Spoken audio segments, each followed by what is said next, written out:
Voyons maintenant quelques mythes portant sur les puissances divines des Grecs, qui organisent le polythéisme au fondement de cette civilisation. Le polythéisme grec se caractérise par l'existence de nombreuses divinités, qui ont des histoires à la fois communes et particulières. Les mythes mettent donc en scène les caractéristiques de chaque puissance divine, telles que les Grecs les ont perçues. Ils nous permettent de comprendre la structure et le fonctionnement du polythéisme, de dégager les différentes facettes d'une divinité, et de connaître les rapports qu'elle entretenait avec les autres puissances divines.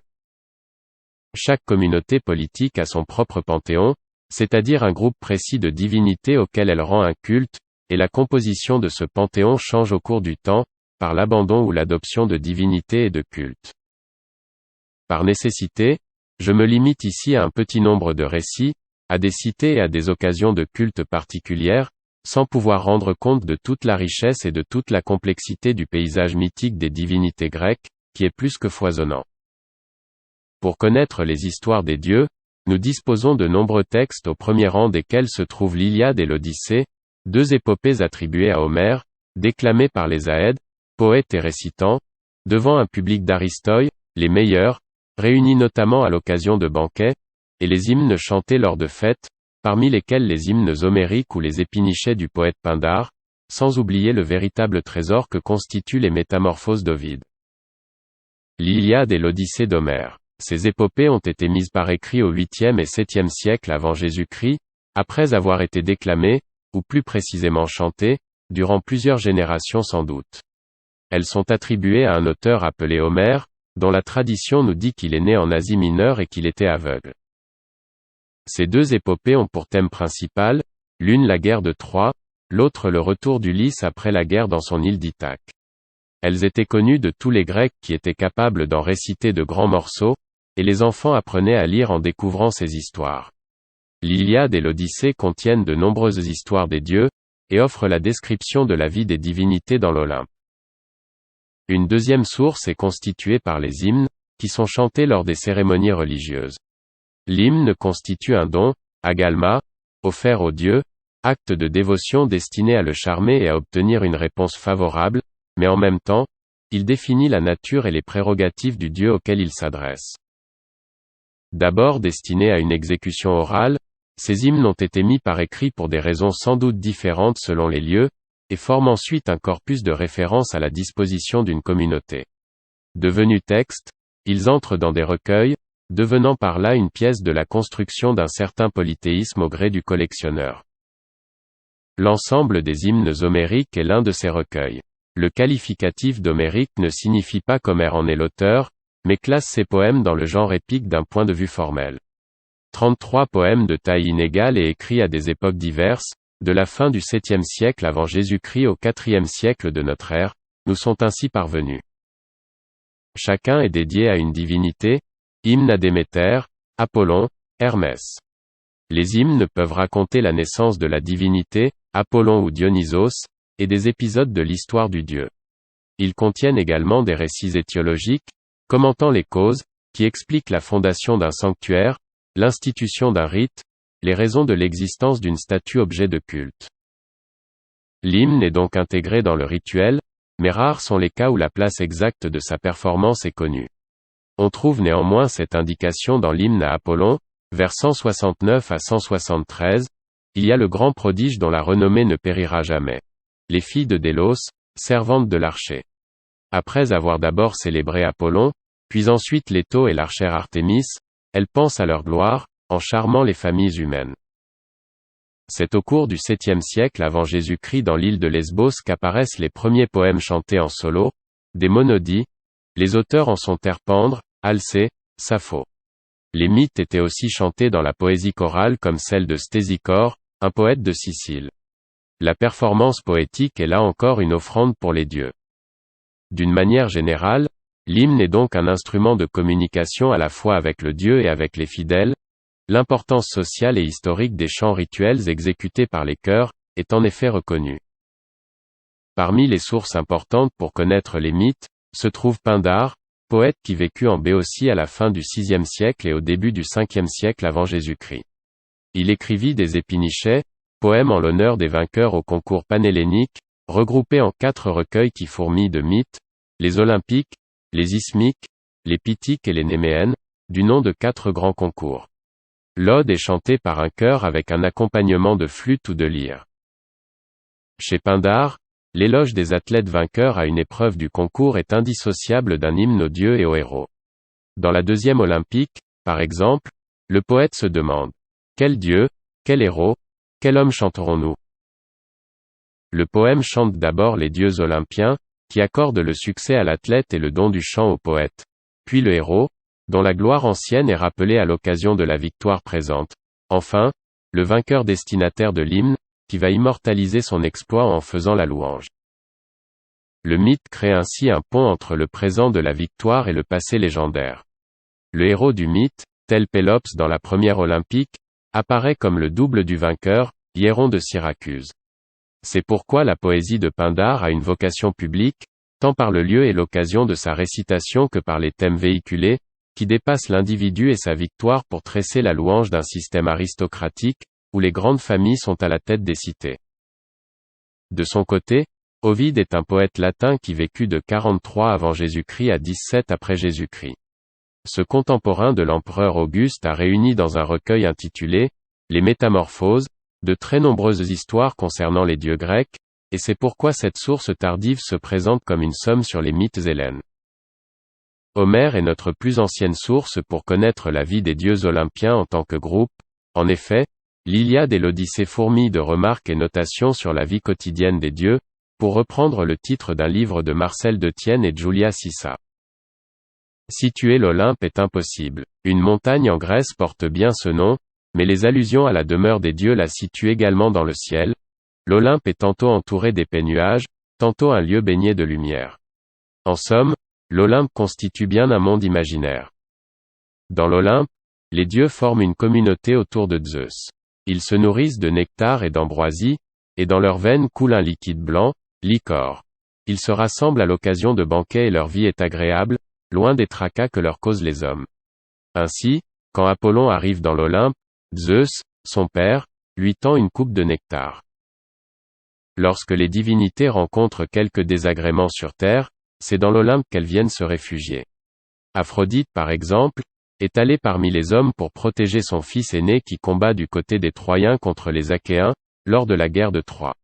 Le grec Diomède aperçoit Aphrodite, et d'un coup de lance, lui blesse le bras, faisant couler l'ichor. La déesse blessée regagne l'Olympe, et sa mère Dionée la console tandis que son père, Zeus, lui rappelle que sa place n'est pas à la guerre. Quant à la déesse Thétis, elle émerge du flot marin, et à l'aube, monte vers l'Olympe et le vaste ciel.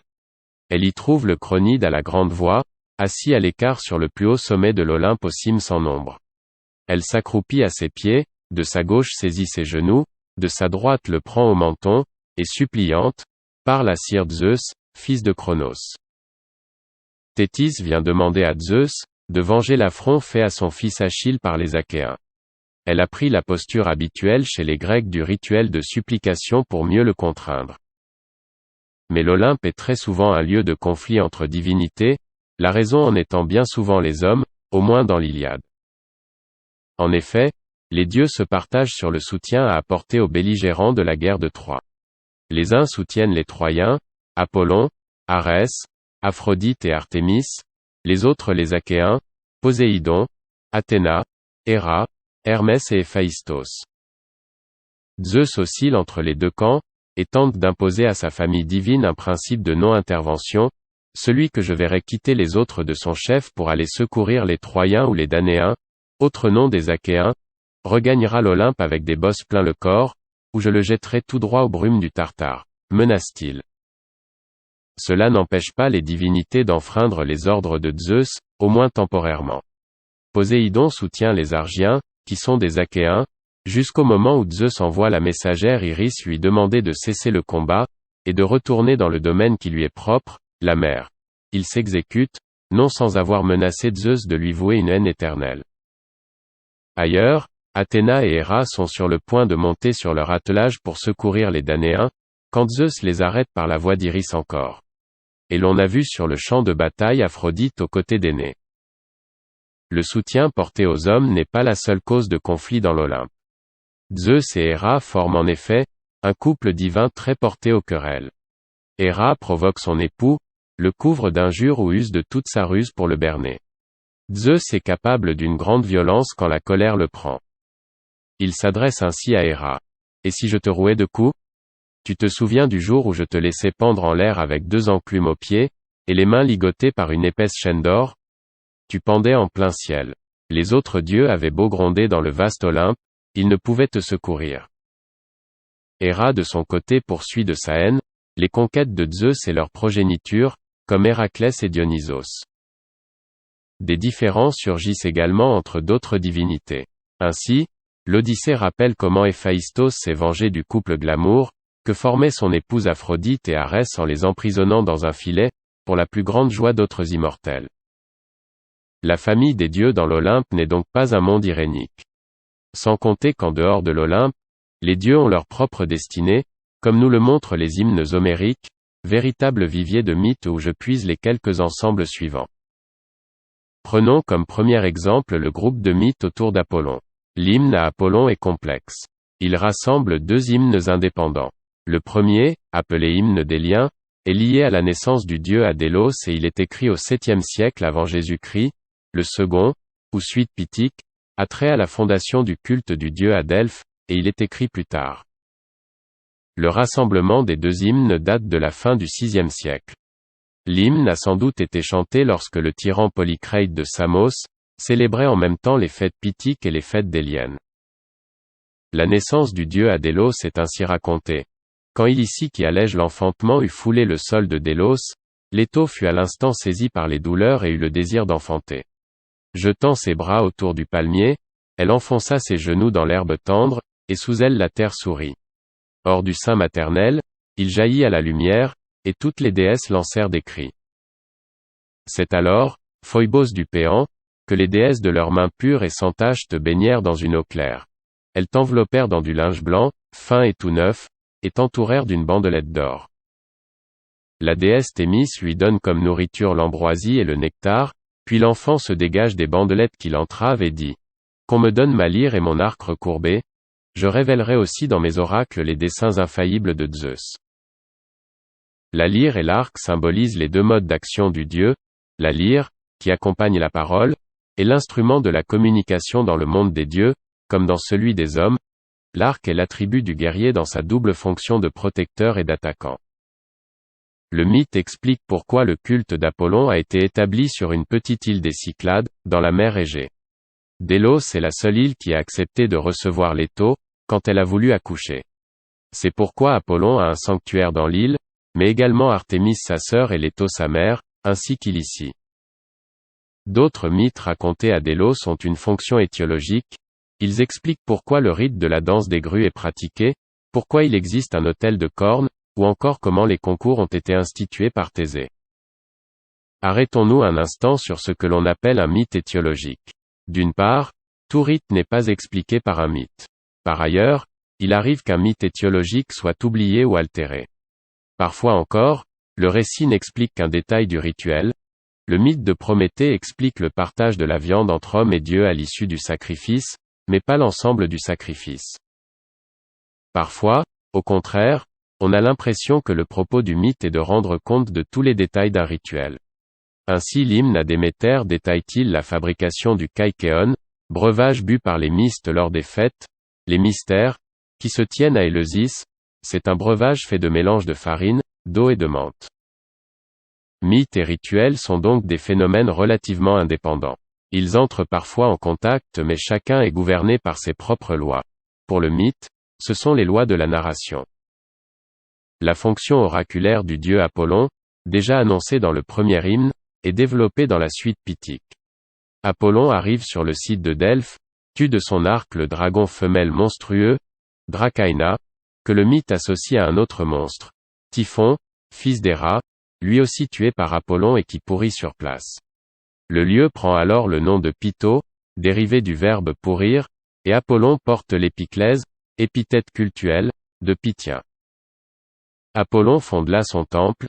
J'ai l'intention de bâtir ici un temple magnifique, oracle pour les hommes qui sans cesse, pour me consulter, conduiront à mes autels de parfaites hécatombes, ceux qui habitent le Gras Péloponnèse comme ceux d'Europe et des îles Saintes de Phlo, à tous, je ferai connaître ma volonté infaillible, en rendant mes arrêts dans un riche sanctuaire. Puis il installe son clergé, des marins crétois qu'il a détournés de leur route et de leurs occupations marchandes, et son culte, ce sont eux qui exerceront le ministère sacré et publieront les arrêts de Phoibos Apollon au glaive d'or, tous les oracles qu'il peut exprimer par l'organe du laurier, au pied des gorges du Parnasse. Le récit de l'hymne à Apollon met ainsi en place l'essentiel de la figure du dieu. Mais de nombreuses sources permettent de connaître d'autres mythes liés à Apollon, comme l'hymne à Délos de Callimaque, les poèmes de Pindare ou les métamorphoses d'Ovide. Il est peu question de Déméter dans l'Iliade et l'Odyssée, ou dans la Théogonie d'Hésiode.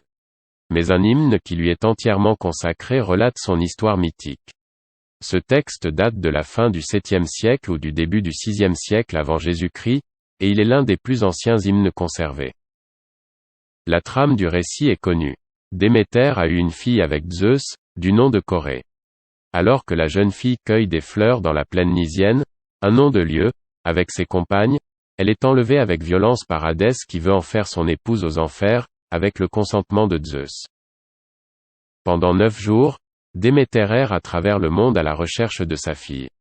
Le 10e, Hécate vient à sa rencontre et ensemble, elles vont voir Hélios, le soleil, qui a vu la scène de l'enlèvement et désigne Hadès comme l'acteur et Zeus son complice. Pleine de colère, Déméter quitte alors le monde des dieux et arrive dans le monde des hommes à Éleusis, localité proche d'Athènes, près du palais du roi Kéléos. Les filles du roi et son épouse lui demandent de s'occuper du jeune fils d'Hémophon, ce qu'elle fait à sa manière, pour le rendre immortel, elle loin d'ambroisie le jour, et la nuit, le recouvre des braises du feu qui brûle dans le foyer.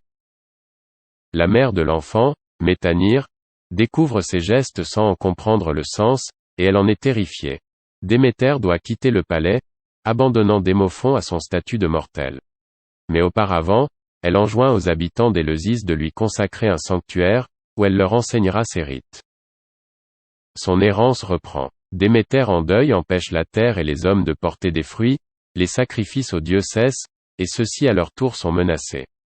Zeus envoie tour à tour plusieurs messagers pour faire revenir Déméter dans le monde des dieux, sans succès. Il donne mission à Hermès de descendre chez Hadès pour ramener Corée, qui a pris le nom de Perséphone en épousant Hadès. Hadès accepte de rendre Corée, mais fait manger à son épouse une grenade.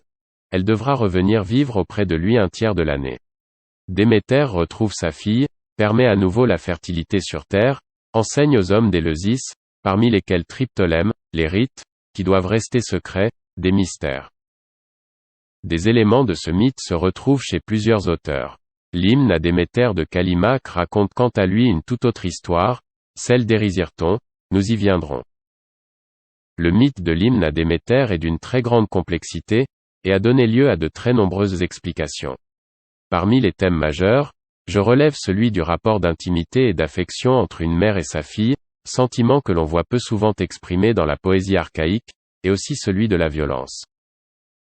Violence des hommes envers les femmes, l'enlèvement de Corée est présenté comme le prélude à un viol, violence de la vengeance divine, ici celle de Déméter, qui n'hésite pas à mettre en péril le monde des hommes, et par voie de conséquence celui des dieux, créatures des hommes, comme les Grecs aiment à le rappeler. Un thème souvent relevé est celui des prérogatives de la déesse. Elle a la haute main sur la culture des céréales et sur la diffusion de la civilisation, avec Triptolème pour messager. Le récit a enfin un caractère étiologique, il explique la fondation du sanctuaire et des mystères d'Éleusis, en lien avec le rituel même des mystères dont il évoque précisément certains gestes. Il est vraisemblable que l'hymne ait été chanté lors des concours d'Aède et de Rhapsode, qui avaient lieu à Éleusis dès la fin du 6e siècle avant Jésus-Christ. Hermès est le fils de Zeus et de la nymphe Maïa.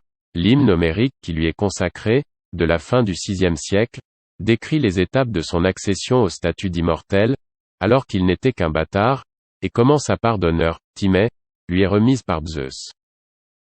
Alors qu'il vient à peine de naître, Hermès dérobe les 50 vaches du troupeau de son frère Apollon et les domestique.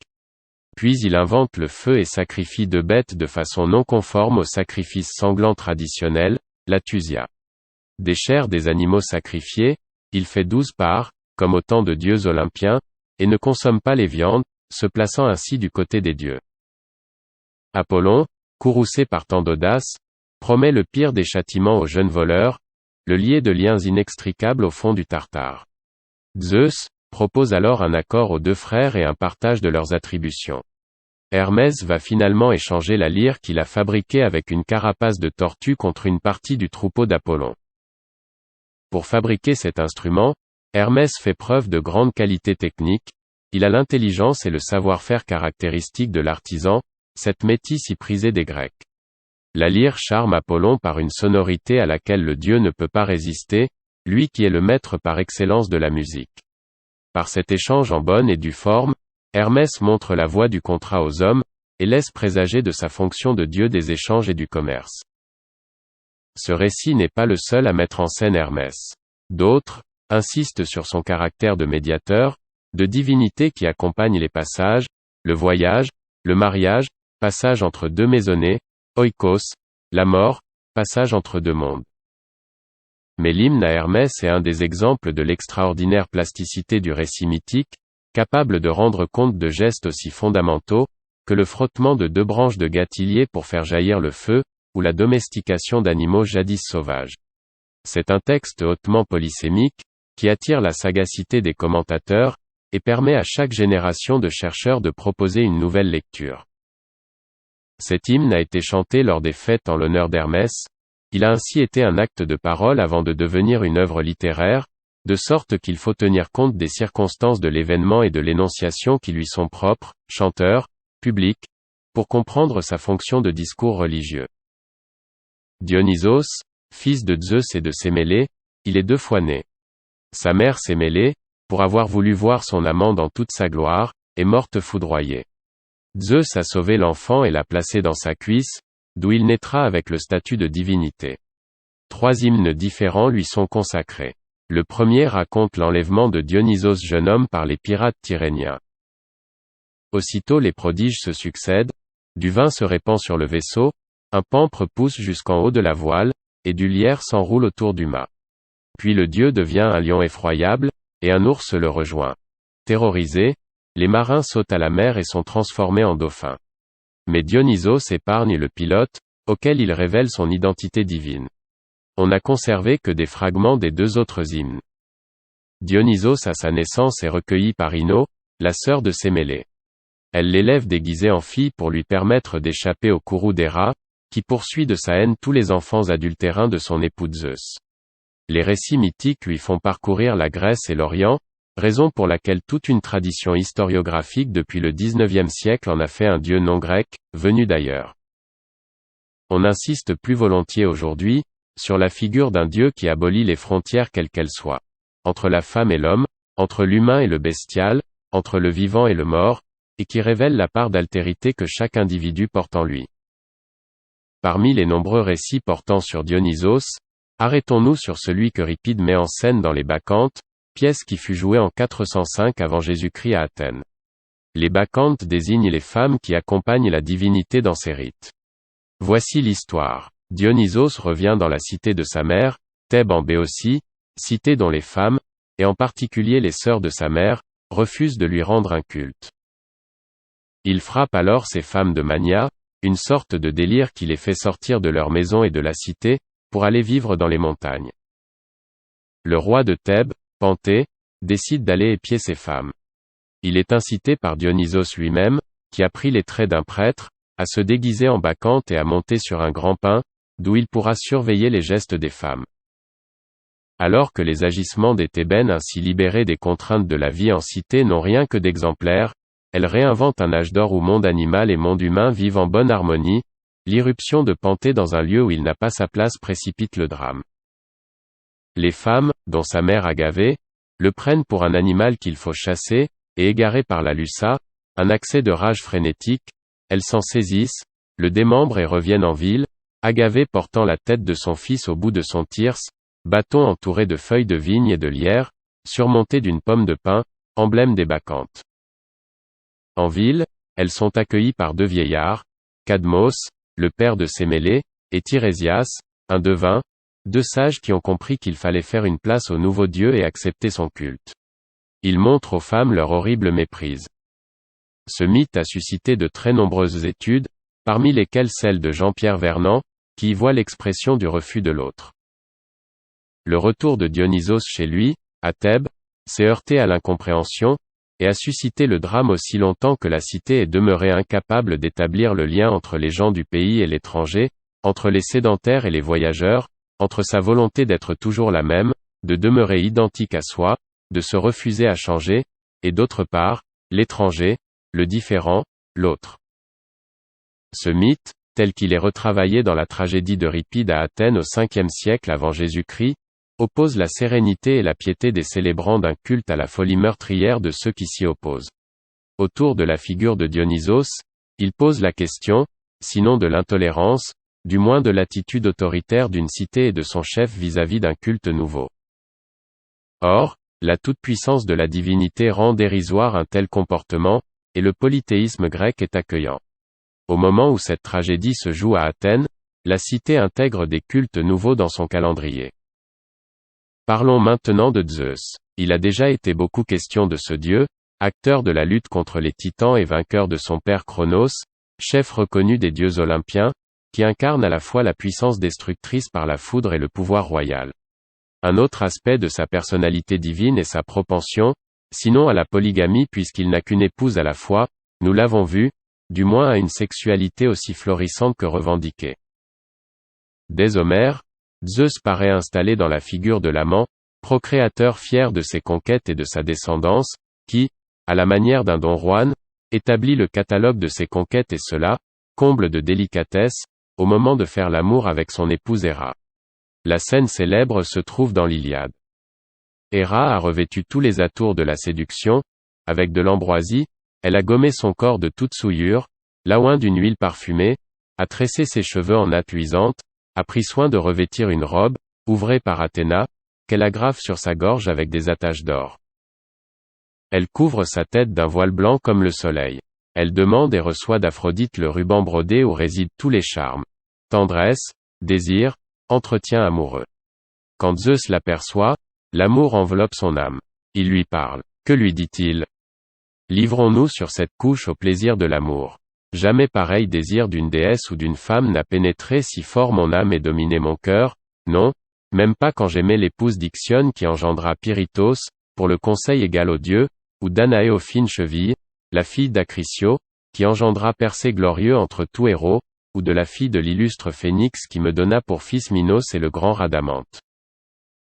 Ou bien Alcmène et ses mêlées dans la ville de Thèbes, Alcmène qui enfanta Héraclès au puissant dessein, Sémélé qui donna le jour à Dionysos, joie des mortels, ou encore Déméter la reine aux belles tresses, ou bien la glorieuse Léto, ou bien toi-même enfin, tant je t'aime à cette heure et me sens fondre de désir. À ces conquêtes de Zeus sont attachés autant de mythes, dont ceux qui racontent les métamorphoses du dieu. La métamorphose est un changement d'apparence qui peut être radical, une jeune fille devient un laurier, ou relevée seulement du déguisement, Athéna prend les traits d'un vieillard. Dans le cas de Zeus, la métamorphose n'est jamais définitive, et le retour à la figure divine peut créer le drame. Ainsi, quand Zeus se révèle sous sa forme divine à Sémélé, mère de Dionysos, elle est foudroyée. Zeus a donc pris l'aspect d'une pluie d'or pour s'introduire auprès de Danaé, fille du roi d'Argos Acrisios, qui était enfermée dans une tour d'airain. Persée, l'enfant né de l'union, et sa mère ont été placés dans un coffre puis jetés à la mer. C'est sous la forme d'un cygne qu'il a séduit Léda, femme de Tyndare, roi de Sparte. Léda a pondu un œuf, ou deux, selon les traditions, d'où sont nés deux garçons, Castor et Pollux, les Dioscures, ainsi que deux filles, Hélène et Clytemnestre. Zeus devient une nuée pour s'approcher d'Io, fille du dieu fleuve Inachos, puis il métamorphose la jeune fille en génisse, à laquelle Héra enverra un temps pour la poursuivre jusqu'en Égypte. Zeus chevauche un taureau blanc pour enlever Europe, fille d'Agénor, roi de Phénicie, qui joue avec ses compagnes sur le rivage. Il l'emporte en Crète et Sarpédon, Minos et Rhadamante naîtront de cette union. Zeus se transforme également en aigle pour ravir Ganymède, jeune berger troyen qui devient son échanson dans l'Olympe. Il emprunte l'identité d'un satyre pour s'approcher d'Antiope, fille du dieu fleuve Assopo. Des jumeaux naissent, Amphion et Zétos.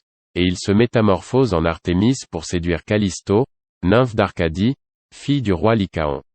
Artémis la chasse de son entourage et Héra la transforme en ours. Antiope devient ensuite la constellation de la Grande Ourse. Zeus prend enfin les traits d'Amphitryon, le mari, pour coucher avec Alcmène, dont naîtra Héraclès. De telles métamorphoses, dont Ovide a savamment bâti le recueil le plus fourni, disent l'infinie puissance du dieu, sa capacité à changer de forme et de nature, mais leurs récits peuvent aussi nous introduire dans un mode de pensée où l'humain, le bestial, le végétal et le minéral ont des frontières poreuses, et où personne n'est surpris de rencontrer Athéna sur son chemin sous les traits d'un vieillard ou d'un jeune homme, où les yeux langoureux d'une vache peuvent avoir un éclat divin. Un mythe met en concurrence trois des grandes déesses du panthéon grec, le jugement de Paris.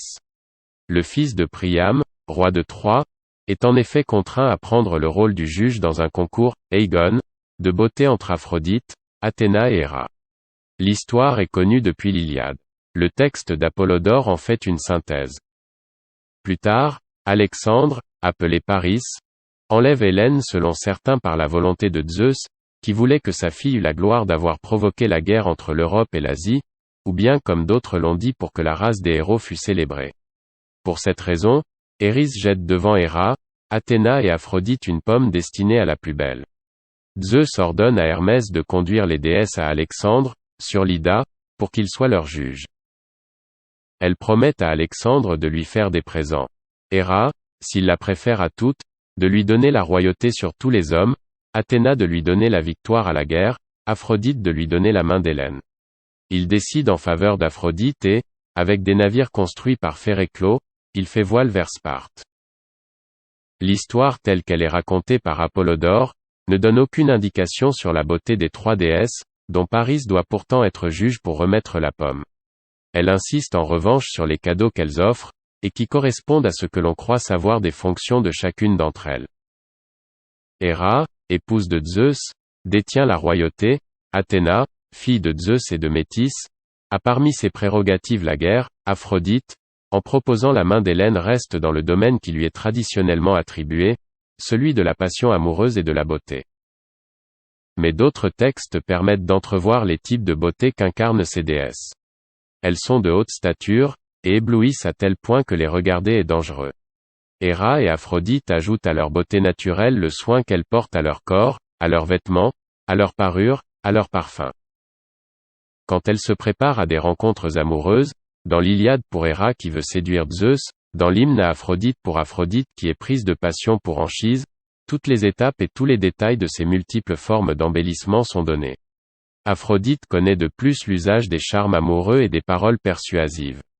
Athéna quant à elle n'ajoute rien à un corps athlétique qui respire la santé, sinon une goutte d'huile d'olive qui la parfume. Devant ces trois sublimes déesses, que fait Paris? La beauté des déesses réside moins dans leur apparence que dans l'avenir qu'elles proposent aux héros, celui d'un roi, celui d'un héros victorieux.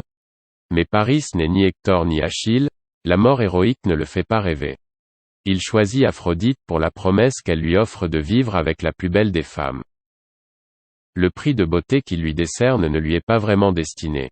Il est plutôt le moyen d'obtenir ce que tous les héros de l'épopée désirent, la main d'Hélène, et ceci sans avoir à accomplir le moindre exploit.